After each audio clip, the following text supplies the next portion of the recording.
10 atlet meninggal semasa pertandingan. Sukan selalunya dikaitkan dengan sihat, kuat dan penuh semangat. Tapi kadang-kadang sukan ni juga boleh menjadi risiko. Sampai ada atlet yang tak sempat lagi menghabiskan pertandingan tapi dah menemui ajal. Dalam video kali ini, kita akan saksikan 10 kes atlet meninggal semasa pertandingan. Kisah ni membuatkan kita rasa sebab, hormat dan kadang-kadang tanya, boleh ke sampai jadi macam tu?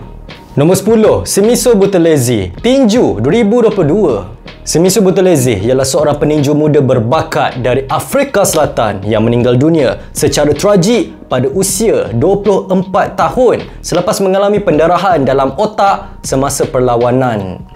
Tarikh kejadian 5 Jun 2022, lokasi di Durban, Afrika Selatan. Kejadian ini berlaku semasa pertandingan pertarungan 10 pusingan untuk gelaran WBF All Africa Lightweight. Dalam pusingan ke-10, Buthelezi kelihatan menguasai perlawanan. Namun selepas lawannya terjatuh melalui tali gelanggang, Buthelezi tiba-tiba berpaling dan mula menumbuk ke arah sudut kosong seolah-olah melawan lawan yang tidak wujud. Tindakan ini menyebabkan pengadil menghentikan perlawanan serta-merta.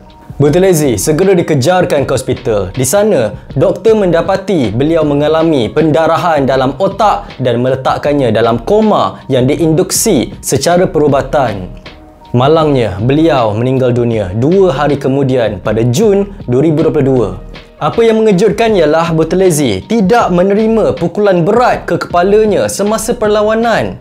Jurulatihnya menyatakan bahawa Buthelezi berada dalam keadaan sihat dan cergas sebelum perlawanan dan tiada sebarang tanda masalah kesihatan semasa latihan ataupun perlawanan. Nombor 9, Mark Vivian Foe, bola sepak 2003. Mark Vivian Foe merupakan pemain bola sepak Cameroon yang meninggal dunia secara mengejut di atas padang ketika mewakili negaranya. Kes ini antara tragedi paling mengejutkan dalam sejarah bola sepak moden kerana ia berlaku secara langsung di depan mata dunia ketika perlawanan sedang berlangsung. Kejadian berlaku pada 26 Jun 2003 di perlawanan separuh akhir Piala Konfederasi FIFA 2003. Perlawanan Cameroon menentang Colombia. Pada minit ke-72, Foe tiba-tiba rebah di tengah padang tanpa sentuhan daripada mana-mana pemain. Beberapa saat sebelum rebah, dia kelihatan keletihan tetapi masih cuba ingin bermain. Apabila rebah, beliau tidak bergerak langsung dan para medik segera masuk untuk memberikan bantuan kecemasan. Usaha menyelamat selama 45 minit dilakukan termasuk CPR dan defibrillator tetapi beliau tidak dapat diselamatkan. Cameroon tetap menang 1-0 tetapi suasana penuh duka. Pemain kedua-dua pasukan menangis dan terkejut. Laporan bedah siasat menunjukkan Foe mengalami otot jantung menebal secara abnormal, satu keadaan congenital lahir semula jadi yang boleh menyebabkan serangan jantung mengejut terutama ketika tekanan fizikal tinggi. Penyakit ini sukar dikesan dan sering tiada gejala awal. Nombor 8, Noda Kumaritashvili, Luch 2010. Kes Noda Kumaritashvili adalah salah satu tragedi paling menyayat hati dalam sejarah sukan Olimpik musim sejuk. Beliau merupakan seorang atlet luch dari negara Georgia dan meninggal dunia sejam sebelum acara pembukaan sukan Olimpik musim sejuk 2010 di Vancouver, Kanada. Ketika itu, dia berusia 21 tahun. Tarikh berlaku pada 12 Februari 2010. Kejadian ini berlaku semasa latihan terakhir sebelum acara rasmi bermula. Apa yang berlaku? Noda kehilangan kawalan semasa meluncur pada kelajuan lebih 140 km per jam. Di selekoh terakhir, curve 16, seletnya melanggar dinding track. Dia tercampak keluar dari track dan terhentak kuat ke tiang logam besi penyangga. Dia tidak memakai pelindung leher dan impak itu menyebabkan kecederaan maut di kepala dan leher. Dia disahkan meninggal dunia di hospital tidak lama selepas itu. Nombor 7, Fabrice Muamba, bola sepak 2012. Kes Fabrice Muamba merupakan antara peristiwa paling dramatik dan menyentuh hati dalam dunia bola sepak kerana ia memperlihatkan keajaiban, perubatan dan kekuatan semangat manusia.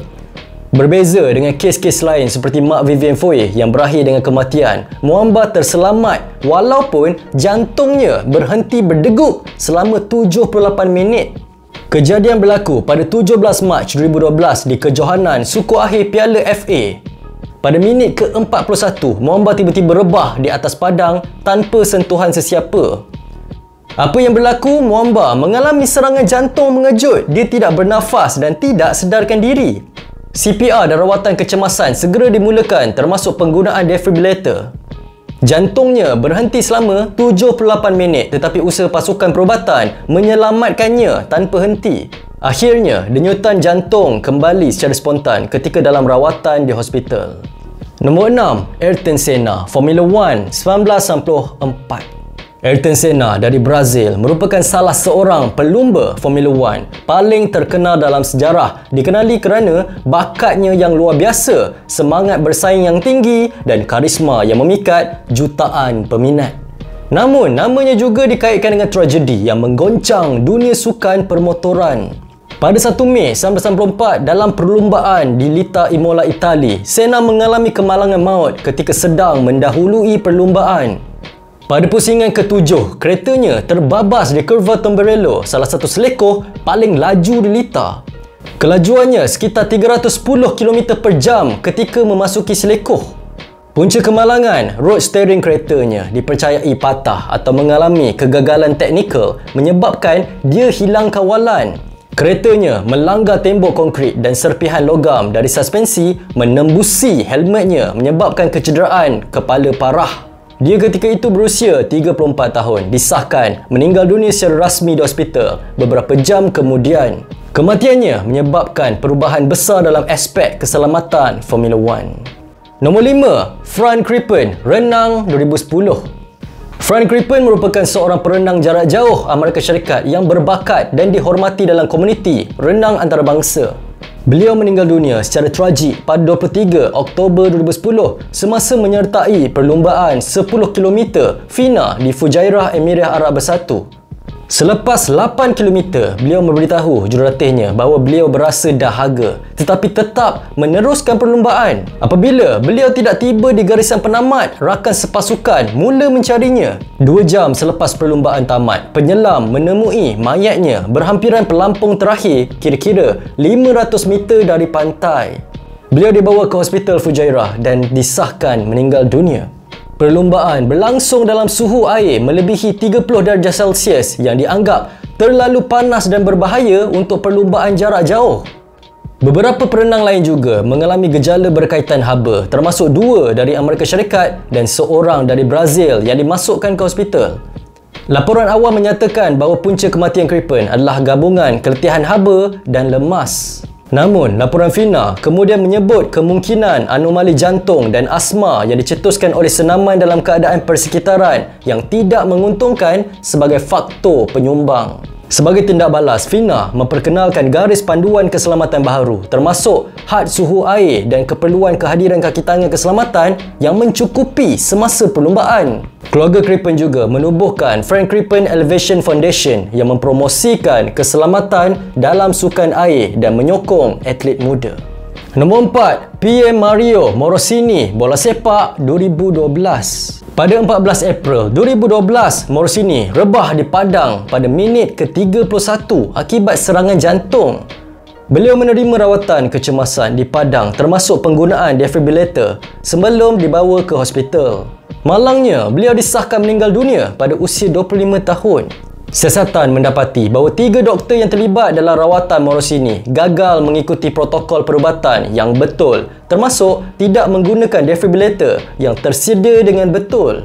Akibatnya, mereka didapati bersalah atas kesalahan pembunuhan secara cuai dan dijatuhi hukuman penjara yang ditangguhkan. Nombor 3. Maxim Dadashev, tinju 2019. Maxim Dadashev ialah seorang peninju profesional dari Rusia yang meninggal dunia pada 23 Julai 2019 akibat kecederaan otak serius yang dialaminya dalam pertarungan menentang Sabri Matias 4 hari sebelumnya.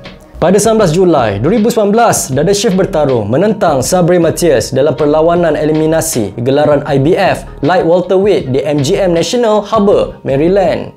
Selepas menerima banyak pukulan keras selama 11 pusingan, jurulatihnya menghentikan pertarungan untuk melindungi anak didiknya. Dada kelihatan lemah serta keluar dari gelanggang dan rebah di lorong menuju bilik persalinan. Beliau segera dikejarkan ke hospital, didiagnos dengan pendarahan otak dan menjalani pembedahan kecemasan.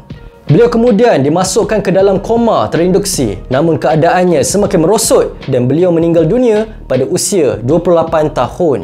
Nombor 2, Patrick Day, tinju 2019. Patrick Day ialah seorang peninju profesional Amerika Syarikat yang meninggal dunia pada 16 Oktober 2019 akibat kecederaan otak serius yang dialaminya dalam pertarungan menentang Charles Conwell 4 hari sebelum. Pada 12 Oktober 2019, dalam pertarungan menentang Charles Conwell di Chicago, Patrick Day mengalami beberapa kali tumbang sebelum akhirnya dikalahkan melalui KO pada pusingan ke-10. Beliau tidak sedarkan diri dan mengalami sawan semasa dalam perjalanan ke hospital. Beliau menjalani pembedahan otak kecemasan dan dimasukkan ke dalam koma terinduksi, namun tidak pernah sedar semula dan meninggal dunia 4 hari kemudian. Nombor 1, Dan Miche, berlumba basikal 2016. Dan Miche ialah seorang pelumba basikal profesional muda dari Belgium yang meninggal dunia pada usia 22 tahun selepas mengalami serangan jantung semasa perlumbaan pada 26 Mac 2016. Semasa pertandingan, beliau mengalami kesukaran kira-kira 30 km sebelum garisan penamat dan terpaksa menarik diri dari perlumbaan. Semasa dalam perjalanan ke hospital, beliau mengalami serangan jantung di dalam ambulans. Beliau dimasukkan ke dalam koma terinduksi tetapi meninggal dunia 2 hari kemudian pada 28 Mac 2016 dikelilingi oleh keluarganya. Jadi, itulah 10 kes atlet meninggal semasa pertandingan. Apa pendapat anda tentang topik kita pada hari ini?